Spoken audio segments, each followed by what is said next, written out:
Eddie on the left rear, there's no tyre. Right rear, I beg your pardon, there's no tyre here. I've never seen anything like it. The 1999 European Grand Prix at the Nürburgring was far from being just another Formula One race. It was a pivotal moment in one of the most unpredictable championship battles in F1 history. The 1999 season was shaping up to be Ferrari's best chance at ending their two-decade-long drought in the Drivers' Championship in a long time. Michael Schumacher had an early lead in the championship and was putting up a formidable fight against the defending champion Mika Hakkinen early on in the season. However, everything changed midway through the season at the British Grand Prix when Schumacher suffered a serious crash, breaking his leg and forcing him to miss half of the season. This and the two consecutive wins in the subsequent Austrian and German Grand Prix thrusted Schumacher's teammate Eddie Irvine into the role of carrying Ferrari's title hopes, despite him having the role of a solid number 2 driver in the previous couple of years. The championship fight had been quite intense, with the lead changing hands multiple times throughout the season. By the time F1 arrived at the Nürburgring, Hakkinen and Irvine both had 60 points with only 3 rounds to go, and the Finn was the one leading by a countback. The underdog Heinz-Harald Frentzen wasn't letting go of the title fight just yet either in the Jordan, with a string of solid results in the Grand Prix leading up to the race. The car was a joy to drive according to Frentzen, and his fuel-saving ability while barely losing any lap time helped him and his team to be more flexible with strategy all season. He capitalized on Hakkinen's spin and retirement from the lead, which burst him into tears, and Irvine's poor weekend in Italy to claw himself to within 10 points of the main title rivals. Hakkinen's teammate Coulthard also had an outside shot with 48 points. As the European Grand Prix came at a crucial point in the championship battle, the weather forecasts for the weekend suggested changeable conditions as well, which wasn't that uncommon for the Nürburgring and added another layer of complexity to the team's preparations. With Irvine chasing his first driver's title and the first for Ferrari since Jody Scheckter in 1979, and Hakkinen's costly mistake in the previous race, the pressure and intensity of the title race was palpable. Frentzen was carrying all the momentum, and he got pole on a damp but drying track ahead of the McLaren duo. Drivers completed qualifying with the tires that they'd start the race with, and Frentzen's decision to qualify in the softs, as opposed to Hakkinen and Irvine opting for the hard tires, paid off on Saturday. His title challenge would fully be on. Irvine's struggles from Monza continued, and he had a difficult qualifying session, only managing 9th place with a lap almost a second slower than the pole time. After the formation lap, 2 cars lined up incorrectly on the grid, causing the start to be aborted. The red lights seemingly stayed on forever too. The timing of all this confused the drivers on the front, as the top 5 and a further car down the grid all jumped their grid spot despite the lights still being on. Luckily for them, they didn't receive a penalty as the start had already been aborted. When the race finally got underway, Frentzen preserved his lead ahead of Hakkinen, but his teammate Damon Hill, suffering an electrical issue right in the middle of the pack, caused a chain accident, which brought out the safety car. Pedro Diniz in the Sauber found himself upside down with the anti-roll bar failing, but thankfully left without injuries. After the restart, things fell into a routine, but not for long. Frentzen held on to the lead from the closely trailing Hakkinen, Coulthard and Ralf Schumacher. On the Ferrari front, Irvine managed to climb to 6th following the start, and later got past Fisichella after a mistake by the Italian as a light drizzle began on lap 15. With the rain falling down, the McLarens lost touch to Frentzen. Schumacher seemed faster than them too, overtaking Coulthard for P3. Seeing their drivers' struggles, the McLaren team decided to pit Hakkinen from P2 for wet tires. No one followed him though, as it was only raining around the main straight and not at all on the opposite part of the circuit. The rain ended after a few minutes and the track dried completely. It became evident that McLaren had made a mistake. Irvine's teammate and Michael Schumacher's replacement Mika Hakkinen came into the pits to have his broken front wing replaced. What should have been below a 15-second stop took nearly 40 seconds, as the team seemed like they were trying to decide whether to keep Salo on the grooved dry tires or to switch to wets. The worst was yet to come though. Irvine came in for his stop the next lap. To say the team wasn't ready for Irvine would be an understatement. He remained stationary for half a minute as the mechanics scrambled for the fourth of the new dry tire set. He's saying, well, this is ludicrous. This is Now they're blown going to it. have a committee meeting about it. Stick it on and send him out. Well, this has blown it for Irvine, blown it for Ferrari. I don't know what's happened, but... The pit stop disaster had actually been precipitated by his teammate Salo's front wing damage. They were juggling Salo's discarded tires, the wets originally intended for Irvine, and now had to scramble for a set of dries. One of these tires ended up misplaced in the confusion, leading to the infamous delay.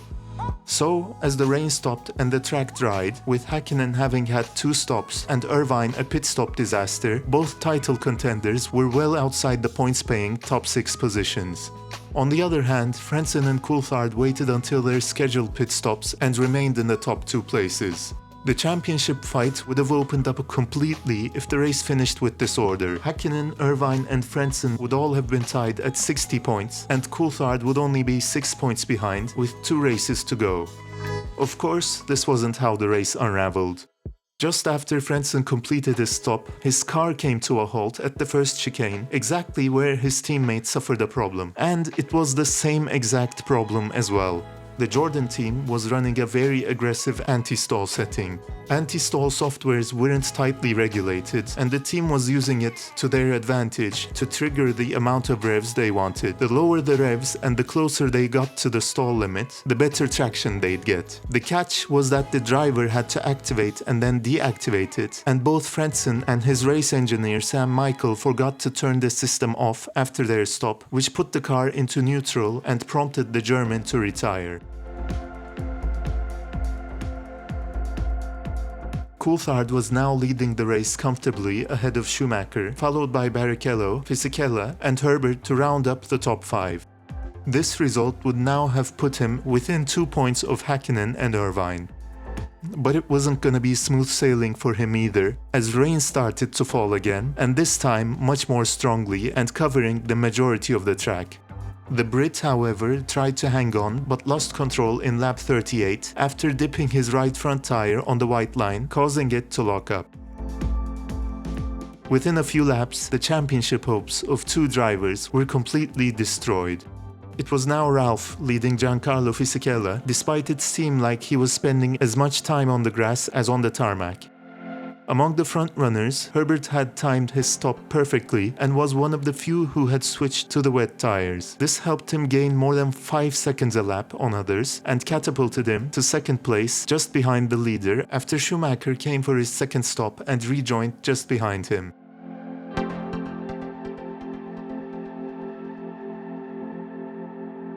Then, on lap 49, Fisichella made another mistake which sent him wide. He lost the rear in the quick left-right chicane, and this time he couldn't make it back to the track, making him the 3rd driver to retire from the lead. And that wasn't the end of it. The new race leader Schumacher got a puncture not long after, at the start of the lap, making him lose heaps of time.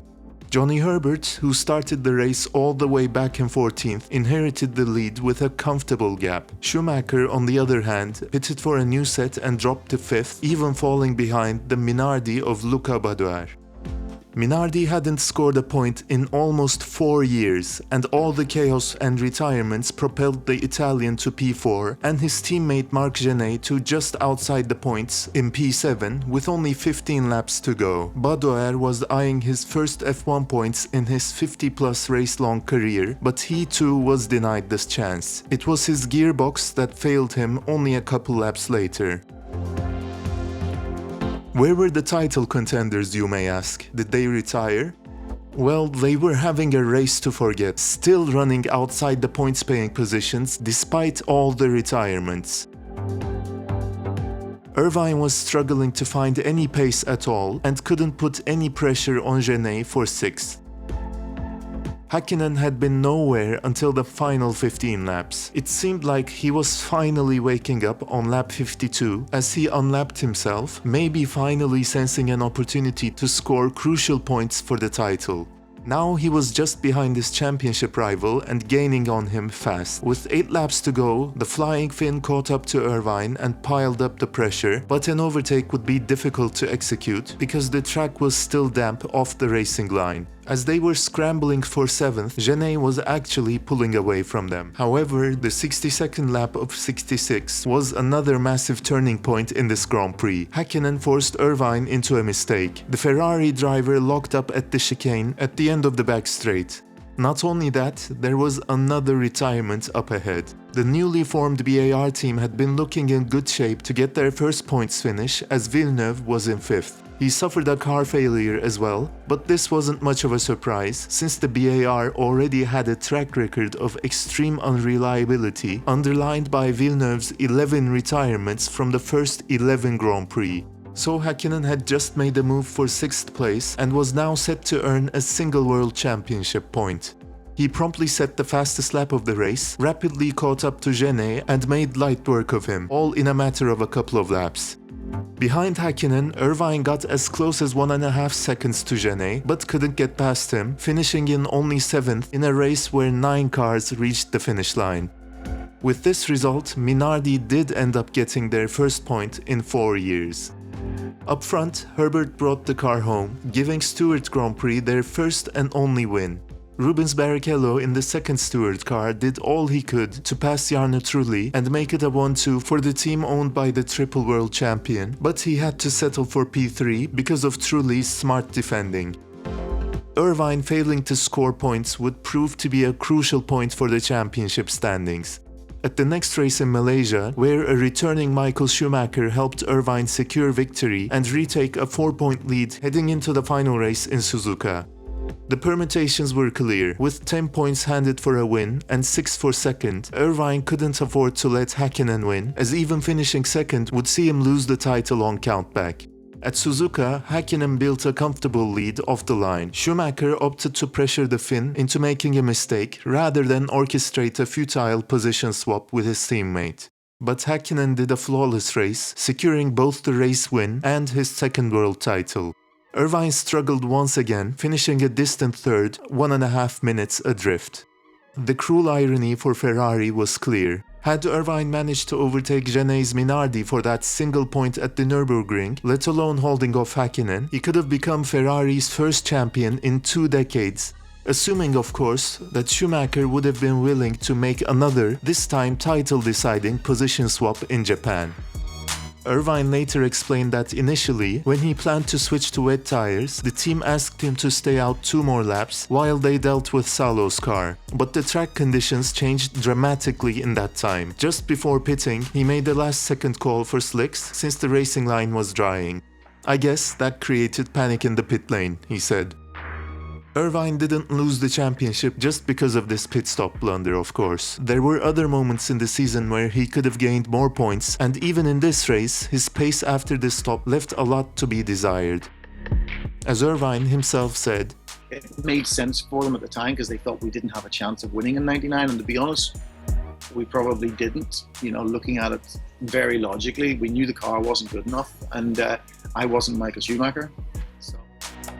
Ferrari wasn't as fast as McLaren in general, but had a more reliable package, and Hakkinen had his fair share of errors throughout the season as well, which brought Irvine back into the mix. Moreover, after Schumacher's crash, Ferrari shifted its resources to the 2000 car 5 months earlier than usual. But with a time loss as blatant as this, coming at the closing stages of the championship, this proved to be a defining moment in the 1999 title fight. As for Frentzen's retirement, once the car was returned to the pits, the team realized that there were no issues and the car fired up flawlessly on the first try. Frentzen thinking he'd lost drive was based off of nothing but the anti-stall kicking in. And even more painfully, Sam Michael later recalled that the system had little benefit and was certainly not worth the risk. The '99 European Grand Prix was one of the most dramatic races, not just of the season, but F1 history itself, where nothing seemed to go to plan for anyone. Which races come to your mind where the championship picture changed like this? Please let me know in the comments below. If you enjoyed this video, check out another one on a race just as chaotic, the 2002 Australian Grand Prix. Thanks for watching, and I'll see you in the next one.